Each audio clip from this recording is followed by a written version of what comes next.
Hey, hope y'all holding up during this coronavirus situation. Luckily, where I work in media, I'm able to still, go out for a little bit, go to work and then come home unless I need to stop somewhere. But I must admit, I am learning the benefits of DoorDash. Yeah, they actually brought that mess around here to little Bluefield, West Virginia. So, hey, I ain't complaining too much. Just watch it though, cause it can rack up a bill real quick. But yeah, I mean, I've been just trying to keep busy and everything, trying to keep from overeating and some of the habits that unfortunately some people are getting into, which actually I'm gonna get into a little point that one of my friends brought up. But first, I'm a wrestling fan, so recently heard about the passing of Howard Finkle. Man, all due respect to Michael Cole, I know they call him the voice of WWE, but nah, for me, the real voice of WWE just said adios to this earth.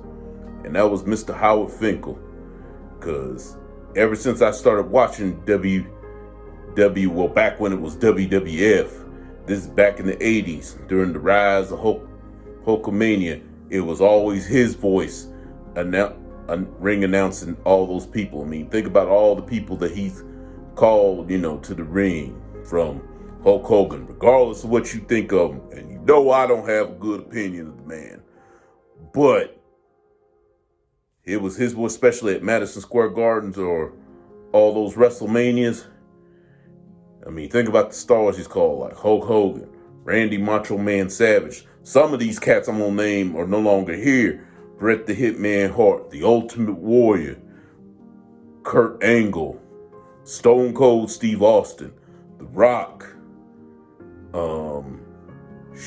He even did, y'all can tell me this, didn't he call, like when he went against Alberto Del Rio for the WWE title a few years ago, didn't CM Punk, as a matter of fact, CM Punk did use Howard Finkel as his personal ring announcer, because at the time, Alberto Del Rio had the gimmick of having his ring announcer. So CM Punk countered by bringing his own ring announcer, and that was Howard Finkel to call him. Which, man, all the names he's called Lita, Trish Stratus, and probably too many to name.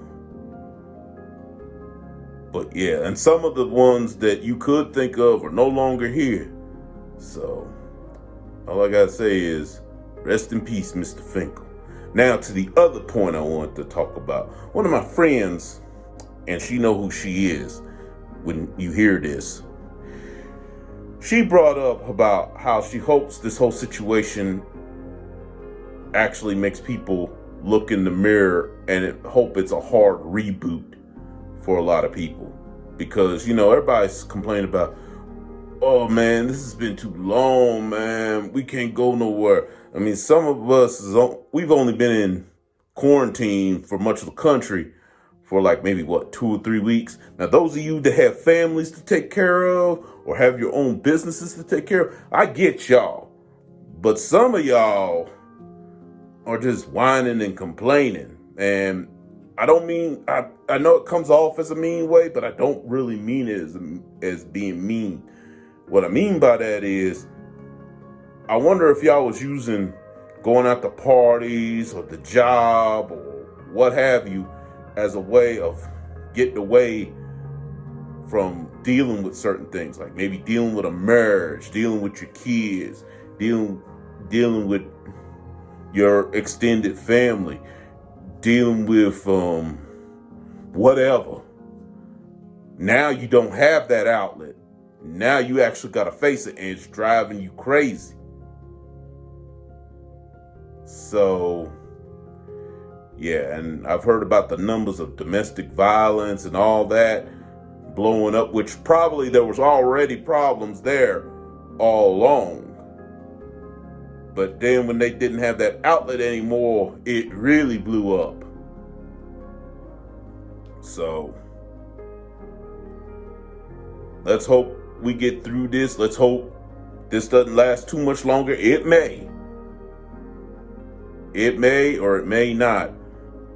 But however long it lasts, just hold on and be strong. And that's really all I got to say on that. Well, that's all I want to talk about. I want to test out the new iPhone I got with a brand new camera on it. So anyway, I'm out.